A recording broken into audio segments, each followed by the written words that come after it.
بسم اللہ الرحمن الرحیم۔ السلام علیکم ورحمۃ اللہ وبرکاتہ۔ جو شخص استغفر اللہ کے ساتھ یہ سورت پڑھتا ہے، اللہ تعالیٰ اس سے اتنا خوش ہو جاتا ہے کہ جو مانگو عطا کر دیتا ہے۔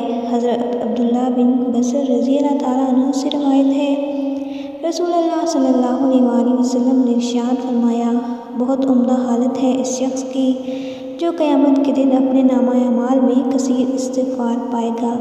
دوسری روایت میں آتا ہے، جو شخص چاہے کہ قیامت کے دن اس کا نامہ اعمال اس کو خوش کر دے تو اس کو کثرت سے توبہ استغفار کرتے رہنا چاہیے۔ حضرت انس رضی اللہ تعالیٰ عنہ سے روایت ہے، رسول اللہ صلی اللہ علیہ وآلہ وسلم نے ارشاد فرمایا، نگرانی کرنے والے دو فرشتے یعنی اعمال نامہ لکھنے والے کسی بھی دن جب اللہ کے حضور کسی کا اعمال نامہ پیش کرتے ہیں اور اس کے اول و آخر میں استغفار لکھا ہوتا ہے تو اللہ تعالیٰ کا ارشاد ہوتا ہے کہ میں نے اپنے بندے کو وہ سب کچھ بخش دیا جو نامہ اعمال کے اول و آخر کے درمیان ہے۔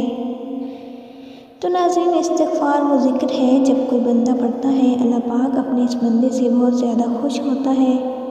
استغفار پڑھنے والا بندہ اللہ پاک کو بہت ہی زیادہ اچھا لگتا ہے۔ استغفار پڑھنے والا اللہ کا پیارا بندہ ہے۔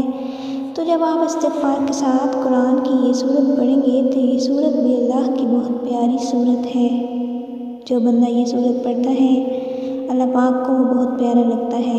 تو جب آپ اس عمل کو کریں تو اللہ پاک سے کچھ بھی مانگیں، انشاءاللہ اللہ پاک آپ کو ضرور دے گا۔ دنیا کی ہر چیز آپ کے قدموں میں ہوگی۔ آپ نے کسی بھی نماز کے بعد سب سے پہلے 3 مرتبہ درود پاک پڑھنا ہے، پھر آپ نے ایک تسبیح استغفر اللہ کی پڑھنی ہے۔ جب آپ استغفر اللہ پڑھ لیں گے پھر آپ نے صرف 3 مرتبہ سورۃ اخلاص پڑھنی ہے۔ آخر میں پھر آپ نے 3 مرتبہ درود پاک پڑھ کر اللہ پاک سے دعا مانگنی ہے۔ انشاءاللہ جو مانگیں گے آپ کو ملے گا۔ رزق مانگیں، عزت مانگیں، شفا مانگیں، کسی بھی بیماری سے قرض سے نجات مانگیں گے تو انشاءاللہ تعالیٰ آپ کی دعا ضرور قبول ہوگی۔ اگر آپ اس عمل کو اپنی زندگی کا حصہ بنا لیں گے تو آپ اللہ کے محبوب بندوں میں شامل ہوں گے۔ اللہ تعالیٰ ہم سب پر اپنی رحمت کا سایہ کرے، آمین۔